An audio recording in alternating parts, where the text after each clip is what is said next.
नमस्कार. आवाज माझा वृत्तवाहिनीत आपल्या सगळ्यांचं स्वागत. वळूयाच्या काही ठळक घडामोडींकडे. रायगडाची सुव्यवस्था जमत नसेल तर रायगड दत्तक द्या, आमदार आव्हाडांची मागणी. लाचलुचपत प्रतिबंधक विभागातर्फे ठाण्यात दक्षता जनजागृती सप्ताहाचं आयोजन. आणि बुधवारी ठाण्यात पाणी नाही. महाराष्ट्रातील किल्ल्यांची दुरावस्था होत असतानाच रायगडाच्या किल्ल्यावर गेल्या 4 ते 5 दिवसांपासून विजेचं बिल न भरल्यामुळे अचानक वीज गायब करण्यात आली आहे. वीज गायब झाल्यामुळे नाराज झालेल्या ठाण्यातील राष्ट्रवादी काँग्रेसच्या कार्यकर्त्यांनी वर्गणी जमा करून एक धनादेश राज्य विद्युत वितरण कंपनीला पाठवला आहे. ठाण्यातील राष्ट्रवादी काँग्रेसचे नेते जितेंद्र आव्हाड यांच्या नेतृत्वाखाली सदरचं अनोखं आंदोलन करण्यात आलं. रायगडवरील महावितरणनं दिलेल्या 5 वीज कनेक्शनपैकी 3 जिल्हा परिषदेचे तर 2 केंद्रीय पुरातत्व विभागाचे आहेत. त्यांच्या बिल थकबाकीमुळे महावितरणच्या अधिकाऱ्यांनी 5 पैकी 2 कनेक्शन्स तात्पुरती खंडित केली होती, तर उर्वरित 3 कनेक्शन्सबाबत वीज पुरवठा खंडित का करू नये अशा प्रकारची नोटीस जिल्हा परिषद आणि पुरातत्व विभागास बजावली होती. ऐन दिवाळीतच त्यानुसार वीज पुरवठा तोडण्यात आला होता. ही माहिती काही आमदारांना कळाल्यानंतर त्यांनी राज्यपाल विद्यासागर राव यांच्याकडे तक्रार नोंदवली. त्यानंतर राजभवनातून चक्र फिरू लागली. राज्यपालांचे प्रधान सचिव रस्तोगी यांनी महावितरणचे एमडी अजय मेहता यांच्याशी संपर्क साधला. रायगडातील थकीत वीज बिलं लवकर भरण्याचं आश्वासन देत भविष्यात अशी बिलं निर्धारित वेळेत भरण्याच्या सूचना जिल्हा परिषदेला देण्यात आल्याचं पत्र जिल्हाधिकारी सुमंत भांगे यांनी दिलं. त्यानंतर रायगडावरील वीज पुरवठा पुन्हा सुरू करण्यात आला.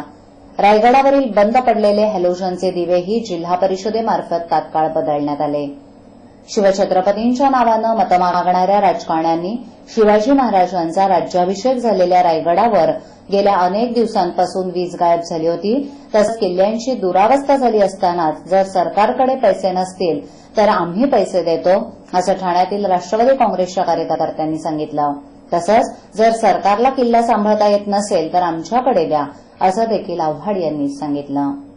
ठाणे महानगरपालिका हद्दीत घर घेताय का?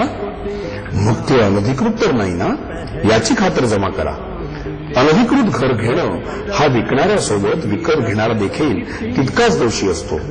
तेव्हा घराची डोळस खरेदी करा. आपली कुठे फसवणूक तर होत नाही ना, यासाठी ठाणे महानगरपालिका मुख्यालयातील 4थ्या मजल्यावरील बांधकाम विभागात घराचा सर्वे नंबर, टिक्का नंबर याची खातर जमा करा. घराचं स्वप्न अवश्य करूया साकार, पण अनधिकृत घराचा नका करू कधीही विचार. अधिकृत घर म्हणजे उद्याची देखील निश्चिंती. अनधिकृत घराचे दार म्हणजे डोक्यावर कधीही तोडण्याची टांगती तलवार. जगणं तुमचं होऊ दे सुरेल गाणं, स्वच्छ सुंदर आणि अधिकृत घरांचं हजरं ठाणं.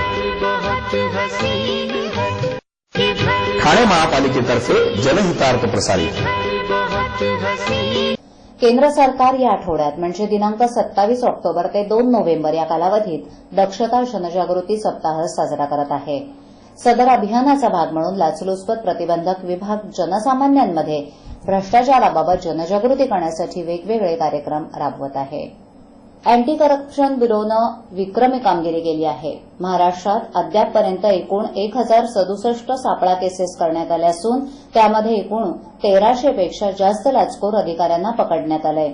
ठाणे परिक्षेत्रामध्ये सुद्धा यावर्षी चांगली कामगिरी करण्यात आली असून आजपर्यंत एकूण 117 सापळा केसेस करून 172 आरोपींना पकडण्यात आलं आहे. गेल्या वर्षी याच कालावधीत केल्या गेलेल्या एकूण 42 सापळा केसेसच्या तुलनेत सदर कामगिरी 275% जास्त झाली आहे. या सापळ्यांमध्ये सर्वात जास्त 47 पोलीस विभागाचे आरोपी अटक करण्यात आले असून त्या पाठोपाठ अनुक्रमे महानगरपालिका 27, महसूल विभाग 22 आणि जिल्हा परिषद 18 अशी आरोपींची संख्या आहे. यावर्षी ठाणे परिक्षेत्रामध्ये एकूण 13, इतर लोकसेवकांविरुद्ध सभापती 1, नगरसेवक 6, सरपंच 2 इत्यादी 4 गुन्हे दाखल करण्यात आलेत. महत्वाचं म्हणजे परिक्षेत्रामध्ये 5 अधिकाऱ्यांविरुद्ध मोठ्या प्रमाणात अपसंपदा संपादित केल्याबाबत गुन्हे दाखल करण्यात आलेत. ठाणे परिक्षेत्रामध्ये घर झडती दरम्यान मोठ्या रकमा जप्त करून अधिकाऱ्यांनी चांगली कामगिरी बजावली आहे. त्यामध्ये कार्यालयीन अधीक्षक यांच्या घरातील 75 लाख आणि महिला नगररचना अधिकारी यांच्या घरातील 55 लाख रुपयांचा समावेश आहे. अँटी करप्शन ब्युरो ठाणे हे सुद्धा जनजागृती करण्यासाठी विविध कार्यक्रम राबवत आहे. होर्डिंग्स, पोस्टर्स, बॅनर्स, स्टिकर्स आणि पॅम्पलेट्स याद्वारे नागरिकांना लाच न देण्याबाबत आवाहन करून तक्रार देण्याबाबत प्रोत्साहन देण्यात येत आहे. समाजातील विविध घटकांच्या जसे लायन्स क्लब, ज्येष्ठ नागरिक संघ, महिला संघटना इत्यादींच्या छोट्या बैठका घेऊन त्यांना अँटी करप्शन ब्युरोच्या कार्यपद्धतीबाबत माहिती देण्यात येत आहे. या जनजागृती अभियानाचा भाग म्हणून कर्मवीर भाऊराव पाटील कॉलेज, नवी मुंबईच्या विद्यार्थ्यांनी तयार केलेल्या पथनाट्याचे रेल्वे स्टेशन्स, आठवडा बाजार, मॉल्स इत्यादी गर्दीच्या ठिकाणी प्रयोग दाखवण्यात येत आहेत. अँटी करप्शन ब्युरोनं नागरिकांना तक्रार करणं सोपं जावं याकरता सर्व राज्याकरता एकच टोल फ्री क्रमांक म्हणजेच 1064 हा सुरू केला असून त्याची या सप्ताहामध्ये मोठ्या प्रमाणात प्रसिद्धी करण्यात येत आहे. मराठी चित्रपट सृष्टीतील काही कलाकारांमार्फत लोकांना आवाहन करणारे व्हिडिओ तयार करण्यात आले असून त्यांची जास्तीत जास्त प्रसिद्धी करण्यात येते. फेसबुक, व्हॉट्सअप, एमएमएस या इलेक्ट्रॉनिक मीडियाद्वारे लोकांपर्यंत संदेश पोहोचवणं या पद्धतीनं जनजागृती करण्यात येते. ठाणे महानगरपालिकेच्या सिद्धेश्वर जलकुंभ येथील मुख्य जलवाहिनीवर मीटर बसवण्याचं काम करण्यात येणार असल्यानं बुधवारी 29 ऑक्टोबर रोजी सकाळी 9 ते रात्री 9 या कालावधीत पाणीपुरवठा बंद राहणार आहे. या कालावधीत कोलबाड, खोपड, गोकुळनगर, चरई, आंबेडकर रोड, चंदनवाडी, हंसनगर आणि सिद्धेश्वर तलाव भागात 12 तास पाणीपुरवठा बंद राहणार आहे. या शटडाऊनमुळे पाणीपुरवठा पूर्वपदावर येईपर्यंत पुढील 1 ते 2 दिवस कमी दाबानं पाणीपुरवठा होणार असल्यानं नागरिकांनी सहकार्य करावं असं आवाहन ठाणे महानगरपालिकेच्या पाणीपुरवठा विभागानं केलं आहे. बाबा उद्या फी भरावीच लागणार. पैसे पाठवू कसे? सोपं. टीजीएसबी मध्ये खातं आहे? हो आहे. गुड. एटीएम कार्ड आहे? मग पैसे इथल्या शाखेत टाका आणि त्याला कुठल्याही एटीएम मधनं काढायला सांगा. बँक नेटवर्कच्या कुठल्याही एटीएम मध्ये तुम्ही टीजेएसबीचे एटीएम कार्ड वापरू शकता. बाबा पैसे मिळाले. आता बँकिंग इज नो टेन्शन यार. केंद्र शासनाच्या लाचलुचपत विरोधी विभागाच्या वतीनं 27 ऑक्टोबर ते 2 नोव्हेंबर हा लाचलुचपत विरोधी सप्ताह एकीकडे साजरा होत असतानाच त्याच विभागाचे अधिकारी असलेल्या समितीनं कल्याण डोंबिवली महानगरपालिकेच्या भ्रष्ट अधिकाऱ्याला पुन्हा कामावर रुजू करून घेतल्यानं जनतेत प्रचंड रोष पसरलाय. सुनील जोशी या भ्रष्ट अभियंत्याला लाच घेताना रंगेहात पकडलं असताना देखील कामावर रुजू करून घेतल्यानं लाचलुचपत विरोधी कायदे अधिक कठोर करण्याची मागणी पुढे येत आहे. केंद्र शासनानं 27 ऑक्टोबर ते 2 नोव्हेंबरपर्यंत लाचलुचपत विरोधी सप्ताह आयोजित केला असून त्यासाठी विशेष दूरध्वनी क्रमांकात जनतेसाठी उपलब्ध केले आहेत, जेणेकरून अशा भ्रष्ट आणि लाचखोर अधिकाऱ्यांच्या मुसक्या आवळल्या जातील. परंतु कल्याणमधील सुनील जोशी प्रकरणानं लाचलुचपत विरोधी कायद्याचे वाभाडे काढलेत. सुनील जोशी या कल्याण महानगरपालिका अभियंत्याला आपल्याच कार्यालयात एका बांधकाम व्यावसायिकाकडून 5 लाखांची लाच घेताना ठाणे एसीबीनं अटक करून त्याला निलंबित करण्यात आलं होतं. त्यानंतर मारलेल्या धाडींमध्ये त्याच्याकडून करोडोंची संपत्ती आढळून आली. परंतु ऐन लाचलुचपत विरोधी सप्ताहातच त्याला कामावर रुजू करून घेण्याचा घाट घातल्यानं या कायद्याची खिल्लीच उडवली गेली आहे. याविषयी ठाण्याच्या अँटी करप्शन ब्युरोच्या अधिकाऱ्यांना विचारलं असता त्यांनी याबाबत माहिती घेऊनच पुढील विधान करण्याचं थातूरमातूर उत्तर दिलं आहे. अंबरनाथ वडोली सेक्शन इथे 17 ऑक्टोबर रोजी खळबळजनक घटना घडली होती. स्नेहल उमरोटकर वय 52 वर्षीय या महिलेचा तिच्या राहत्या घरी गळा चिरून हत्या करण्यात आली होती. गुन्ह्याच्या तपासाला अंबरनाथ येथील शिवाजीनगर पोलिसांना यश आलंय.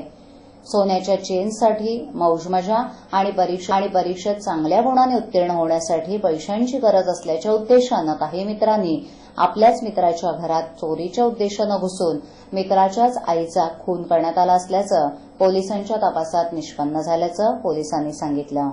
अंबरनाथ इथे राहणाऱ्या 52 वर्षीय स्नेहल उमरोटकर या 17 ऑक्टोबर रोजी नेहमीप्रमाणे आपल्या घरी होत्या. त्यांचे पती आपल्या कामावर गेले आणि मुलगा आदित्य हा मुलुंड इथे आपल्या कॉलेजला गेला होता. संध्याकाळी स्नेहल उमरोटकर यांचे पती घरी आल्यानंतर त्यांनी आपल्या पत्नीला हातपाय बांधून तोंडाला चिकटपट्टी लावून गळा चिरलेल्या अवस्थेत रक्ताच्या थारोळ्यात पडलेला पाहून त्यांनी पोलीस स्थानकात तक्रार केली. पोलिसांनी तपास सुरू केला असता हा खून चोरीच्या उद्देशानं झाल्याचं उघड झालं. तपासाच्या दरम्यान हा खून स्नेहल यांचा मुलगा आदित्य उमरोटकर याच्या 3 मित्रांनीच केल्याचं उघड झालं. वीरेंद्र नायडू, अश्विनी कुलसिंग आणि विशाल भोसले हे आदित्यचे मित्र नेहमी घरी येत असत. हे तिघे मित्र उच्च शिक्षित असून विशाल हा एक इंजिनियर असून अश्विनी कुमार एमकॉम आहे आणि वीरेंद्र हा FY BCom शिकत होता. नेहमी घरी येत जात असल्यानं घरातील सर्व परिस्थिती जाणणाऱ्या या मित्रांनी गेल्या 6 महिन्यांपासून एक कट रचला होता. 17 ऑक्टोबर रोजी नेहमीप्रमाणे आपला मित्र आदित्य कॉलेजला गेला आणि त्याचे वडील कामावर गेले असल्याचं पाहिलं तर आदित्यची आई स्नेहल उमरोटकर एकट्या घरी असल्याचं पाहून हे 3 मित्र घरात घुसले. स्नेहल यांचे हातपाय बांधून त्यांच्या तोंडाला चिकटपट्टी लावून गळा चिरला आणि घरातील 20,000 रुपये किमतीचं मंगळसूत्र घेऊन त्यांनी पळून गेले. पोलिसांनी या तिघांना अटक केल्यानंतर हे तिघं सोन्याच्या चेनसाठी, मौजमजा आणि परीक्षेत चांगल्या गुणांनी उत्तीर्ण होण्यासाठी पैशांची गरज असल्यानं हे भयानक कृत्य केल्याचं त्यांनी जाहीर केलं. या तिघांना उल्हासनगर न्यायालयात हजर केलं असता न्यायालयानं त्यांना 28 तारखेपर्यंत पोलीस कोठडी सुनावली आहे. तर या प्रकरणी पोलिसांनी या तिघांना भारतीय दंड संविधान कलम 302, 394 अशा कलमांअंतर्गत गुन्हा दाखल केला असून संपूर्ण मुद्देमाल हस्तगत करण्यात आला आहे. आजच्या ठळक घडामोडी शेवटी पुन्हा एकदा रायगडाची सुव्यवस्था जमत नसेल तर रायगड दत्तक द्या, आमदार आव्हाडांची मागणी. लाचलुचपत प्रतिबंधक विभागातर्फे ठाण्यात दक्षता जनजागृती सप्ताहाचं आयोजन आणि बुधवारी ठाण्यात पाणी नाही. आपल्या विभागातील काही सूचना अथवा समस्या असल्यास त्या आमच्यापर्यंत जरूर पोहोचवा. आम्ही तुमचा आवाज नागरिकांपर्यंत नक्की पोहोचवू. आम्हाला संपर्क करण्यासाठी आमचा पत्ता आवाज माझा 103 सायलेक, आदर्शनगर समोर कोलबाड रोड, ठाणे पश्चिम. आमचा दूरध्वनी क्रमांक 9773503326. आमचा ईमेल आयडी awazmaza.tvnews@gmail.com. आवाज माझावरील एखादी बातमी पाहिजे राहून गेली असल्यास YouTubeवरही ती तुम्ही पाहू शकता. तर मग उद्या पुन्हा भेटू याच वेळी याच ठिकाणी काही नवीन घडामोडींसह आवाज माझा वृत्तवाहिनी. तोपर्यंत नमस्कार.